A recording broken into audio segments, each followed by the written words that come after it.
Drew Brees facing Tom Brady, Saints at Patriots. You might be surprised. The one that appears in all those NyQuil commercials is 3-0 against the UGG Boots model. This city, in less than 48 hours, will play host to two college football titans. Just when the Dogs thought they had the Tigers declawed in the Deep South's oldest rivalry, a miracle from Marshall. You can play tough defense on Spanish Fort, and sometimes it just does not matter. There have been times this season that Spanish Fort looks like the '85 Bears defense wouldn't stop them. With 3 games left, 2 of them within the region, it's time to make that playoff push as the postseason picture racks into focus. Both teams like to feature their running backs who they think are 2 of the best in the state. Trey Mason gave one final salute to Auburn Nation. The Heisman finalist will be turning pro, and why not? Who was better than this guy in the second half of the season? In the midst of a monsoon, Auburn outscored LSU 21-14 in the second half.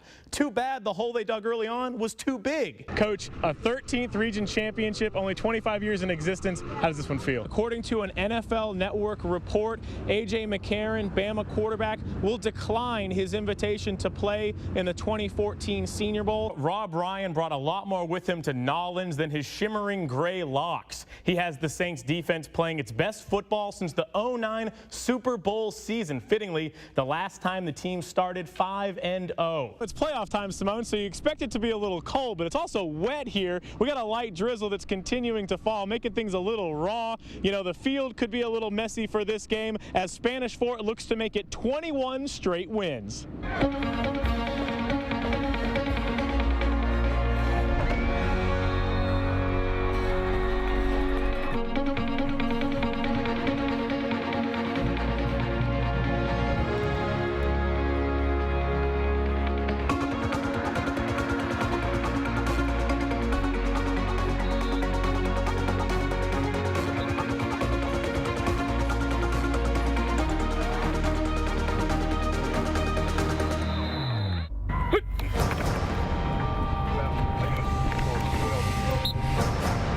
Dress rehearsal is over. It's the second round of the playoffs, and Spanish Fort is hitting the road to try to do what they do best: win. We know last year's team, they left a legacy, and they lost a game, so this year we're trying to be perfect to even build on that. They were last Friday, rolling Selma 66-0. Maybe the best game the defense has played all year, its 3rd shutout of the season. The other night, like I said, we tackled the quarterback in the end zone for a safety. We made a hard hit in the end zone for a safety. We picked the ball up, scooped, and scored last week. A young kid did, and just it's great to see it. And we got to the point in the game that some young kids made some plays last week, and it's just great to see as hard as the kids practice, to see some reward come to them. We just knew what they liked to do, and just blitz them where we knew where they were going to be, and just harassing them back there.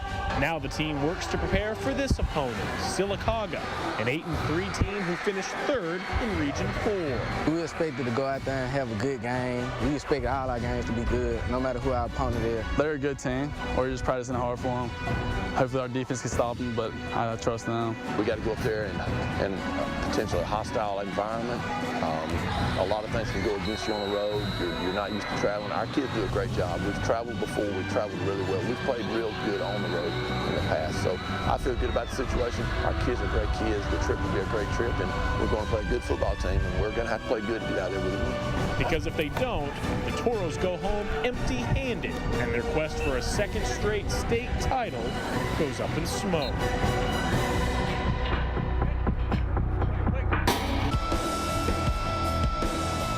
DJ Fluker, Julio Jones, most recently TJ Yeldon. To say the Daphne-Foley rivalry has a habit of boasting some future stars is an understatement. In the last 10 seasons, there have been 3 national championship games featuring an undefeated team trying to stay that way against a 1-loss team. All 3 times that 1-loss team has come out on top, claiming the Crystal Football. Now, if that sounds familiar, that's because it was Alabama who did it the last 2 seasons. It's been that kind of a series. You remember Poppy's grand slam in the bottom of the 8th? It's just back back and forth. You can't ask for much more from postseason baseball right here on Fox. Major League Baseball will officially review that call and look into the obstruction rule. Of course, that doesn't help Boston now. They were hoping to rebound and even the series at 2 apiece. The last time Alabama was down 14 points in a game, week 2 at Texas A&M. That was a game the Tide won 49-42. So, would history repeat itself in the Sugar Bowl?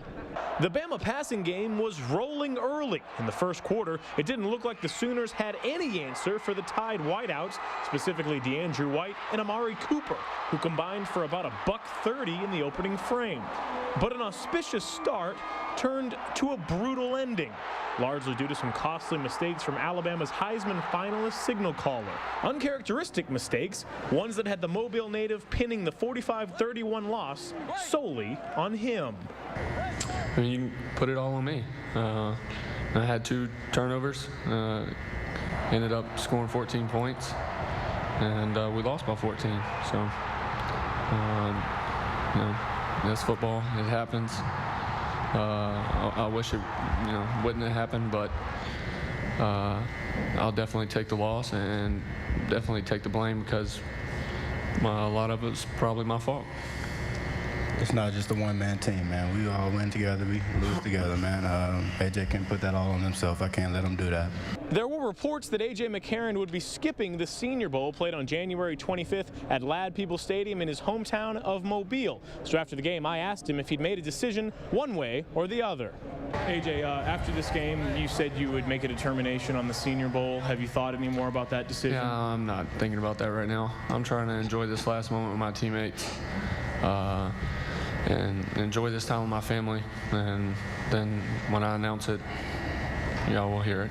To find the last time Alabama lost back-to-back games, you have to go back to the 2008 season. Alabama lost to Florida in the SEC Championship, then fell to Utah in the Sugar Bowl right here. That was on January 2nd, the exact same day at the exact same venue. In New Orleans, Russell Colburn, Fox 10 Sports.